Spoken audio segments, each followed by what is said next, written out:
Hello, everyone. This is Noah and John, and we are from UrbanDigs, and it is Friday. That means you're going to get your weekly Manhattan market update. Let's get right to it, John. I'm looking at supply. We came in at 83.77. Show me the chart. Well, there you go. If you're scoring at home, that is a 3% decrease in supply. It's just that the trend is down, and we are. I do though know I expect us to be bottoming out here. I think we're going to level off in terms of what active supply is. I think just it's going to go down for another couple of weeks, but I think we're going to start seeing a rebound come New Year.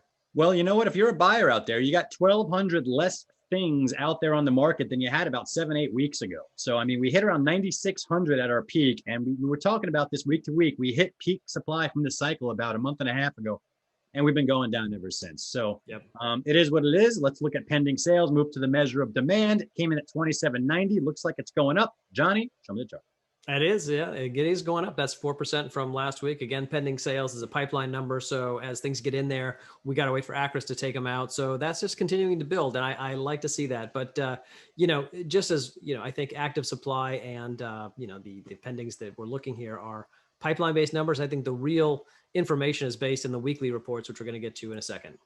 Yeah, it's all about the weekly numbers. If you're looking about what's fueling that pending sales and what's fueling supply, it's these weekly numbers right over here. So let's take a look at that. John, let's look at supply first. It came in at 224. Show me the chart. Yeah, again, so that's down 11% from the last week. And, I think we're winding down 2020. I really don't expect this number to creep up anytime soon until the new year. Right. And that's going to pressure whether or not we start bottoming or not. So if I'm going to have to gamble with you, even though I'm, I think, 0 for 2 at this point in time, I think supply is still going to go down before it starts bottoming and we turn back around. Maybe we'll hit a 7 handle. I don't know. So let's look at contract sign. Contract sign for the week came in at 218. Johnny, show me the chart. It's up. That's a 17% increase from the week before. I mean, look, these are week on week, so you can't take these statistics too seriously, I suppose. It's over 200, John. It's over 200. And what I like about this, Noah, is that it shows me that there's momentum from the fall season that just continues to keep going. So maybe buyers are out there. Maybe buyers are starting to see that some of the good deals are going away and there's not that many options. I mean, the rental market's doing a completely different ballgame, but the sales market is rebounding.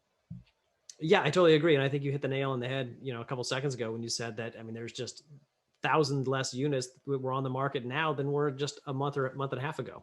Right. Very interesting stuff. All right, so let's take another look about what's going on here. I want to look on the sell side, John. And we started to analyze price reductions and price cut and answer the question whether I cut or do I not cut. And I figured let's just give you guys some pure data, okay? If you're a seller out there or you're a broker representing a seller out there, this is every single contract signed since the reopen. So you got a whole big bunch of data in here. And let's just look at how many of those that went into contract had a price cut and how many of those did not have a price cut. And John, when we look at this chart, 70% of deals that got to contract since June 22nd have had a price cut. 30% have not. Okay? Yeah, I don't think that's surprising. Exactly. Now, when you break it down, this is what the interesting stuff is. Okay, I have to cut my price, right? How much do you have to cut the price? Well, we took the liberty of going back in the data the last couple of days and cleaning it and looking at it. And this is what we came up with. We broke it down by price tiers. So you got under $1 million down here, 1 to 2 million, 2 to 3, 3 to 4, and the 4 million plus luxury sector.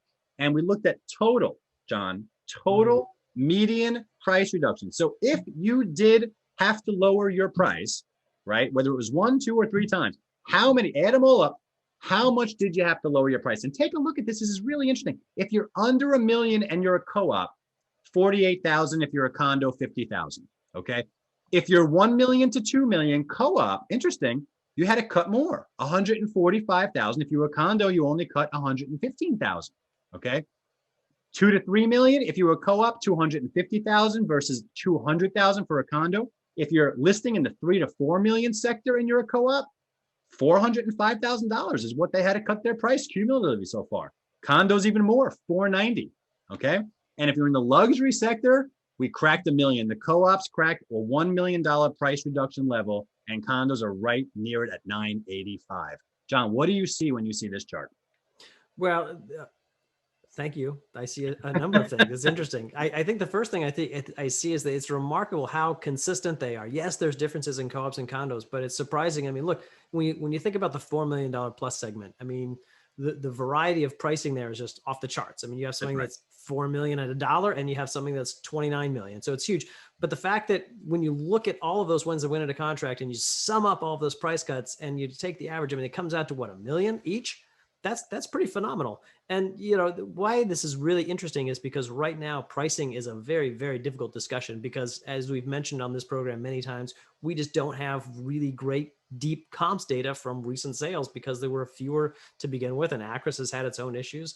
So it's really kind of tricky, and everyone knows, listen, if you price it at the market's going to do the work and it's going to take it off your hands in a matter of days. But the question is, where is the market? And that's why I find this so interesting, because it kind of gives you a show of like, whatever you kind of think the market is, here's kind of how you most likely are off of the market. Right. And we did use median for this. So we did use median. We wanted to, if we used the average, it would have been more exposed to those outliers and the low and the high end. So we used median to kind of get that middle part of the curve.